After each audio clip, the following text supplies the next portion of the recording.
ছাত্ৰ ছাত্ৰীসকল পোনপ্ৰথমে মোৰ ইউটিউব চেনেলটোলৈ তোমালোকক স্বাগতম জনাইছো। আজিৰ ভিডিঅ'ত আমি আলোচনা কৰিম অষ্টম শ্ৰেণীৰ গণিতৰ ব্যৱহাৰিক জ্যামিতি নামৰ অধ্যায়টিৰ অনুশীলনী 4.2। ইতিমধ্যে আমি আগৰ ভিডিঅ'ত অনুশীলনী 4.1 ৰ আটাইবোৰ কুৱেশ্যন আমি আলোচনা কৰিলো। এইটো অধ্যায়ৰ বাবে যিকেইটা ভিডিঅ' আগবঢ়োৱা হ'ব প্ৰতিটো ভিডিঅ'ৰ লিংক তোমালোকে প্ৰতিটো ভিডিঅ'ৰ ডেছক্ৰিপশ্যন বক্সত পাবা, নতুবা প্লেলিষ্টৰ জৰিয়তে তোমালোকে প্ৰত্যেকটো ভিডিঅ' চাব পাৰিবা। এতিয়া আহা কুৱেশ্যন নম্বৰ 1। এটা চতুৰ্ভুজ ABCD অংকন কৰা য'ত AB = 6 cm, BC = 7 cm, CD = 6.5 cm, DA = 5.5 cm আৰু B কোণ = 105 ডিগ্ৰী। এতিয়া ABCD চতুৰ্ভুজটোৰ আমাক চাৰিটা বাহুৰ মান দিয়া আছে, AB, BC, CD আৰু DA। আৰু এটা মান দিয়া আছে B কোণৰ মান দিয়া আছে। B কোণৰ মান কিমান দিয়া আছে? 105 ডিগ্ৰী। গতিকে পাঁচটা মান দিয়া আছে, আমাক পাঁচটা যোগ দিয়া আছে। গতিকে আমি এই ABCD চতুৰ্ভুজটো আমি অংকন কৰিব পাৰিম। এইটো আমি কেনেদৰে কৰিম?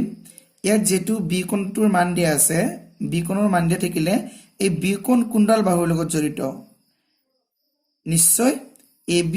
আৰু BC বাহুৰ লগত জড়িত। গতিকে আমি হয়তো AB ৰেখাখণ্ড আমি প্ৰথমতে আঁকি লম, নহলে BC ৰেখাখণ্ড প্ৰথমতে আঁকি লম। তেতিয়া আমি B কোণটো আমি কোণমান যন্ত্ৰৰ সহায়ত আমি আঁকিব পাৰিম, অংকন কৰিব পাৰিম। আমি প্ৰথমতে এই ABC চতুৰ্ভুজৰ এটা আমি মোটামুটি চিত্ৰ আঁকি লম, তেতিয়া আমি চিত্ৰটো অংকন কৰোঁতে সহজ হ'ব। ইয়াত আমি প্ৰথমতে কি কৰিছো, এই চাৰিডাল বাহুৰ মানকেইটা দিয়া আছিলে, জোখ দিয়া আছিলে। আমি স্কেলৰ সহায়ত চাৰিডাল বাহু আমি এদৰে আঁকি লৈছো। AB 6 cm, BC 7 cm, CD 6.5 cm আৰু DA 5.5 cm। এতিয়া তোমালোকে জুখি চাব পাৰা AB কিমান আছিলে? 6 cm হয়নে? 6 cm। চাই লোৱা 1 2 3 4 5 6 cm।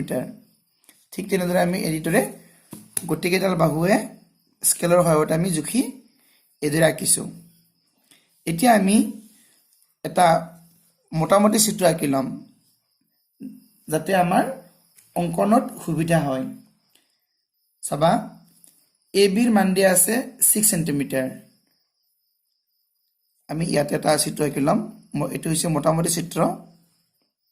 ধৰা AB ৰেখাখণ্ড। তাৰপিছত B কোণৰ মান দিয়া আছিলে 105 ডিগ্ৰী। B কোণৰ মান যেহেতু 105,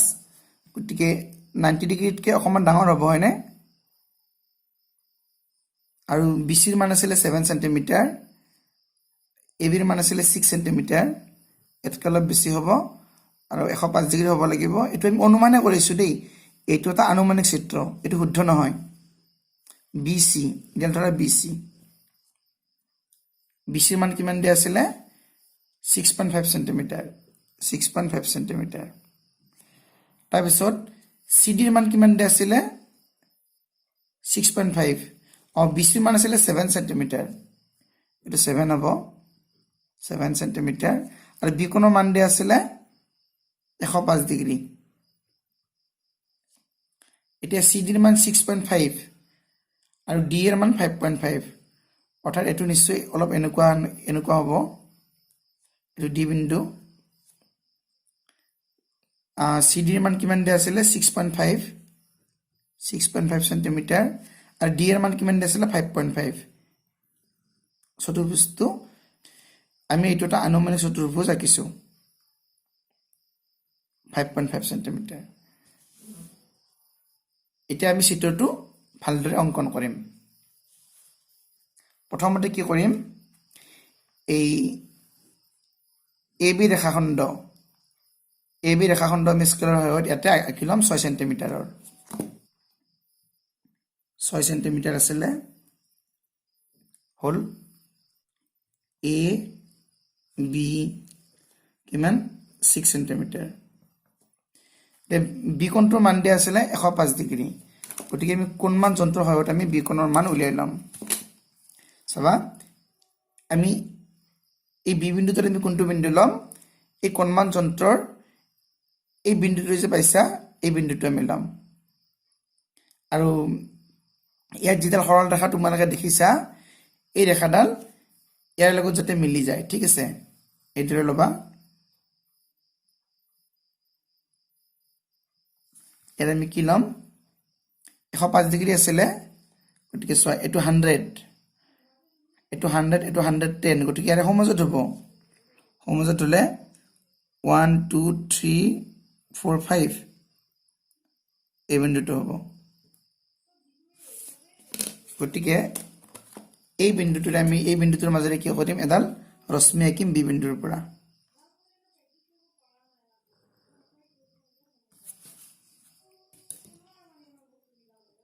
আৰু এই ৰশ্মিডালৰ নাম দিলো বি এক্স ৰশ্মি এতিয়া আমি আমাক লাগে এতিয়া সি বিন্দুৰ অৱস্থান আমি কিদৰে পাম চাবা ইয়াত বিৰ পৰা সিলৈ দূৰত্ব কিমান 7 সেন্টিমিটাৰ গতিকে 7 সেন্টিমিটাৰ ব্যাসাৰ্ধৰ আমি এটা বৃত্তচাপ ল'ম আমি জুখিছিলো এটা আছিল 7 সেন্টিমিটাৰ এটো 7 সেন্টিমিটাৰ গতিকে 7 সেন্টিমিটাৰ ব্যাসাৰ্ধৰ আমি এটা বৃত্তচাপ ল'ম এটো 7 সেন্টিমিটাৰ হৈছে এতিয়া এই বি বিন্দুক কেন্দ্ৰ কৰি 7 সেন্টিমিটাৰ ব্যাসাৰ্ধৰ বৃত্তচাপটো আমি এইদৰে এটা বৃত্তচাপ আঁকিম 7 সেন্টিমিটাৰ ব্যাসাৰ্ধৰ এটা বৃত্তচাপ আৰু এই বৃত্তচাপটোৱে যিটো বিন্দুত কাটিলে এই বিন্দুটো সেট কৰিলে ৰশ্মিডালক এটো বিন্দু হবে সি বিন্দুটো সি বিন্দু গতিকে আমি সি বিন্দুৰ অৱস্থান পাই গলো এ বিন্দু বি বিন্দু সি বিন্দুৰ অৱস্থান হল এতিয়া ডি বিন্দুৰ অৱস্থান গম পালে হৈয়ে যাব ডি বিন্দুৰ অৱস্থান ক'ত হ'ব চাবা এৰ পৰা দূৰত্ব 5.5 সেন্টিমিটাৰ সিৰ পৰা দূৰত্ব 6.5 সেন্টিমিটাৰ গতিকে এৰ পৰা এটা বৃত্তচাপ আঁকা 5.5 সেন্টিমিটাৰ ব্যাসাৰ্ধৰ 5.5 এৰ পৰা ডি বিন্দু দূৰত্ব এৰ পৰা ডি লৈ দূৰত্ব 5.5 এটো লোৱা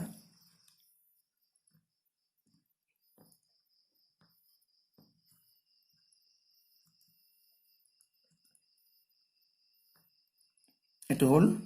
5.5 গতিকে ইয়াত কি কৰা এ বিন্দু কেন্দ্ৰ কৰি 5.5 সেন্টিমিটাৰ ব্যাসাৰ্ধৰ এটা বৃত্তচাপ আঁকা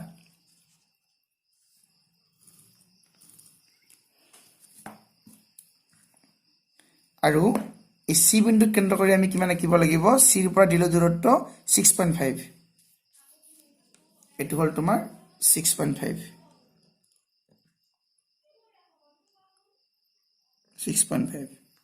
এটো গতিকে 6.5 সেন্টিমিটাৰ ব্যাসাৰ্ধৰ আমি এটা বৃত্তচাপ আঁকিম সি বিন্দুক কেন্দ্ৰ কৰি হল এতিয়া এই বৃত্তচাপ দুটা যিটো বিন্দুত সেট কৰিছে কটাকটি কৰিছে এটো হল ডি বিন্দুৰ অৱস্থান এটো আছিল সি এটো হল ডি এতিয়া এ ডি আৰু সি ডি সংযোগ কৰা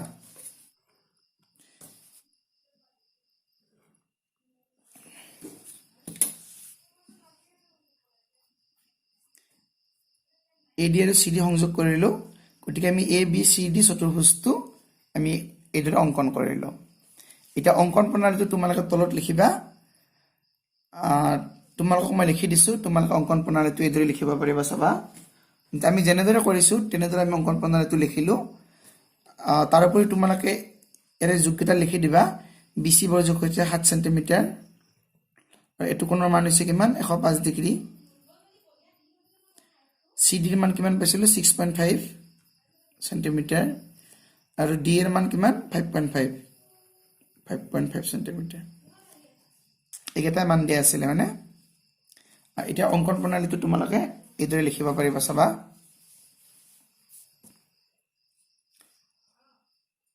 অঙ্কন প্ৰণালীটো ইয়াত তলত লিখিবা তোমালোকে ইয়াতে অঙ্কন প্ৰণালী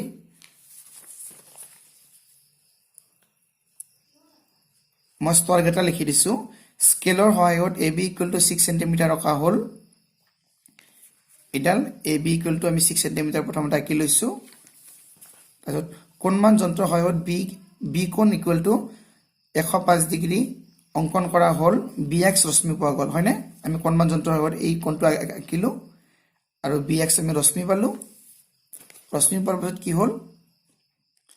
C বিন্দুৰ অৱস্থান পাবলৈ 7 সেন্টিমিটাৰ ব্যাসাৰ্ধৰ এটা বৃত্তচাপ B বিন্দুক কেন্দ্ৰ কৰি অঁকা হল আৰু এই বৃত্তচাপে bx ক সেট কৰিছে এই ছেদ বিন্দুতে হল C বিন্দুৰ অৱস্থান হয়নে আমি C বিন্দুৰ অৱস্থান পাবলৈ কি কৰিছো B বিন্দুক কেন্দ্ৰ কৰি এটা বৃত্তচাপ আঁকিছো 7 সেন্টিমিটাৰ ব্যাসাৰ্ধৰ আৰু এই বৃত্তচাপে এই bx ৰশ্মিক C বিন্দুত ছেদ কৰিছে অৰ্থাৎ এই যিটো বিন্দুত ছেদ কৰিছে হেতু হল C বিন্দুৰ অৱস্থান D বিন্দুৰ অৱস্থান নিৰ্ণয় কৰিবলৈ A বিন্দুক কেন্দ্ৰ কৰি 5.5 সেন্টিমিটাৰ ব্যাসাৰ্ধৰ এটা বৃত্তচাপ আৰু C বিন্দুক কেন্দ্ৰ কৰি 6.5 সেন্টিমিটাৰ ব্যাসাৰ্ধৰ আন এটা বৃত্তচাপ একেফালে অঁকা হল এই বৃত্তচাপ দুটাৰ ছেদবিন্দু হল D বিন্দু এতিয়া D বিন্দুৰ অৱস্থান নিৰ্ণয় কৰিবলৈ আমি কি কৰিছো একবাৰ A বিন্দুক কেন্দ্ৰ কৰি এটা বৃত্তচাপ আঁকিলো 5.5 সেন্টিমিটাৰৰ একবাৰ C বিন্দুক কেন্দ্ৰ কৰি 6.5 সেন্টিমিটাৰ ব্যাসাৰ্ধৰ আন এটা বৃত্তচাপ আঁকিলো আৰু এই বৃত্তচাপ দুটা যিটো বিন্দুত কাটিছে হেতু হল D বিন্দুৰ অৱস্থান তাৰপিছত কি কৰিছো AD CD সংযোগ কৰা হল ABCD চতুৰ্ভুজ সম্পূৰ্ণ কৰা হল AD আৰু CD সংযোগ কৰিছো গতিকে ABCD চতুৰ্ভুজ সম্পূৰ্ণ হল এতিয়া বলা 2 নম্বৰটো চাও 2 নম্বৰটো চাবা এটা চতুৰ্ভুজ ABCD অঙ্কন কৰা যত AB equal to 5 cm BC equal to 4 cm CD equal to 3.5 cm DA equal to 4.5 cm আৰু C কোণ equal to 75 ডিগ্ৰী এটা C কোণৰ লগত কোনডাল বাহু জড়িত নিশ্চয় BC জড়িত আৰু BC জড়িত আৰু CD জড়িত গতিকে আমি ইয়াৰে প্ৰথমতে BC বা CD যিকোনো এডাল ৰেখাখণ্ডৰ দৈৰ্ঘ্য আমি স্কেলৰ সহায়ত প্ৰথমতে আঁকি লম তাৰপিছত আমি C কোণটো অঙ্কন কৰিম তাৰপিছত আমি বাকিবিলাকত এনেকৈ এটা এটাকৈ অঙ্কন কৰি থাকিব পাৰিম বলাচোন এটো পাতি লও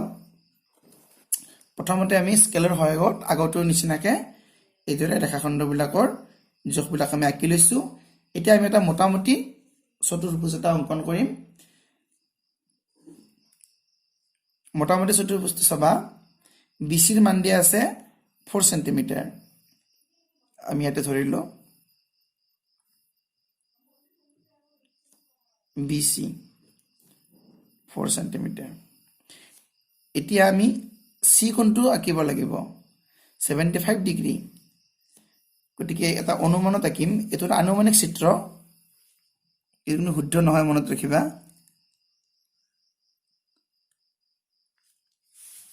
আৰু যি কি নহওক ইডালৰ মান দিয়া আছে 3.5 সেন্টিমিটাৰ মানে BC 3.5 সেন্টিমিটাৰ আছিল আৰু CD 3.5 সেন্টিমিটাৰ CD আঁকিলো তাৰপিছত DA মানে কিমান আছিল DA 4.5 সেন্টিমিটাৰ এটো লব এনেকুৱা হ'ব কাৰণ AB মানে 5 সেন্টিমিটাৰ দীঘল আছে CD মানে যেহেতু 3.5 DA মানে যেহেতু 4.5 ইডালটো অকমান দীঘল কৰি দিও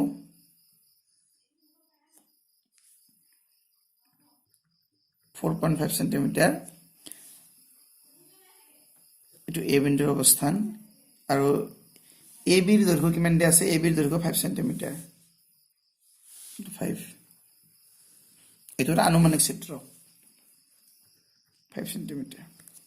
আৰু C কোণৰ মান দিয়া আছিল 75 এটা আমি এই চিত্ৰটো আমি অঙ্কন কৰিব লাগে আমি প্ৰথমতে কি কৰিম এই যেটো জিডাল BC বাহু আছে 4 সেন্টিমিটাৰ এটো আমি স্কেলৰ সহায়ত আমি আঁকি লম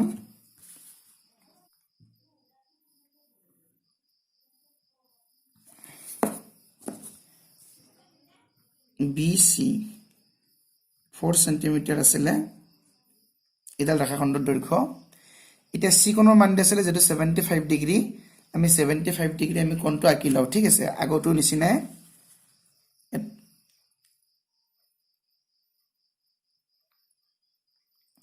75 হলে কোনটো হ'ব 70 এটো 80 এইটো 70 আৰু 80 পুৰা সমজত হ'ব 1 2 3 4 5 আমি এডাল এইদৰে ৰশ্মি আঁকিলো এই বিন্দুটোৰ মাজেৰে আমি য'ত বিন্দুটো পাইছিলো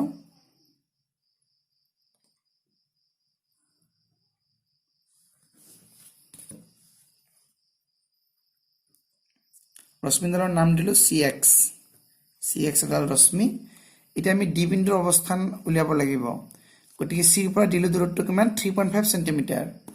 গতিকে 3.5 সেন্টিমিটাৰ ব্যাসাৰ্ধৰ জোখৰ আমি এটা বৃত্তচাপ C বিন্দু কেন্দ্ৰ কৰি আঁকিম 3.5 হলে এটো হ'ব এটো C বিন্দু এটো 3.5 গতিকে এই C বিন্দু কেন্দ্ৰ কৰি 3.5 সেন্টিমিটাৰ ব্যাসাৰ্ধৰ এটা বৃত্তচাপ লোৱা এটো হ'ব D বিন্দুৰ অৱস্থান এটো হ'ব D বিন্দু এতিয়া D ৰ পৰা A লৈ দূৰত্ব কিমান 4.5 আৰু B ৰ পৰা A লৈ দূৰত্ব 5 সেন্টিমিটাৰ একবাৰ D বিন্দু কেন্দ্ৰ কৰি আমি এপিনে এটা বৃত্তচাপ আঁকিম আকৌ B বিন্দু কেন্দ্ৰ কৰিও এপিনে এটা বৃত্তচাপ আঁকিম আমি প্ৰথমতে ধৰা B বিন্দু কেন্দ্ৰ কৰি আঁকিলো কিমান ব্যাসাৰ্ধ ল'ব লাগিব 5 সেন্টিমিটাৰ হয় নে 5 সেন্টিমিটাৰ এটা নিশ্চয় আছে প্ৰথমটো আছিল AB মানে 5 সেন্টিমিটাৰ এৰ পৰা বিলে দূৰত্ব 5 সেন্টিমিটাৰ এটা 5 সেন্টিমিটাৰ গতিকে এই 5 সেন্টিমিটাৰ ব্যাসাৰ্ধৰ এটা বৃত্তচাপ লোৱা বি বিন্দু কেন্দ্ৰ কৰি যাতে আমি এ বিন্দুৰ অৱস্থান পাওঁ বৃত্তচাপ এটা ললো এতিয়া ডি বিন্দু কেন্দ্ৰ কৰি এপিনে এটা বৃত্তচাপ লোৱা ডি ৰ পৰা এ লৈ দূৰত্ব 4.5 এটো আছিল 4.5 ডি ৰ পৰা এ লৈ দূৰত্ব 4.5 এটি জোখটো লোৱা ইদৰে 4.5 গতিকে এটো এনেকে ডি বিন্দু কেন্দ্ৰ কৰি এটা বৃত্তচাপ আঁকাই এনেকে ইয়াতে গতিকে এই বৃত্তচাপ দুটা কটাকটি কৰিছে এটো বিন্দুত আৰু এই বিন্দুটো হ'ব এ বিন্দুৰ অৱস্থান এতিয়া তুমি AD আৰু AB সংযোগ কৰি দিয়া সংযোগ কৰি দিলে তুমি ABCD চতুৰ্ভুজটো পাই যাবা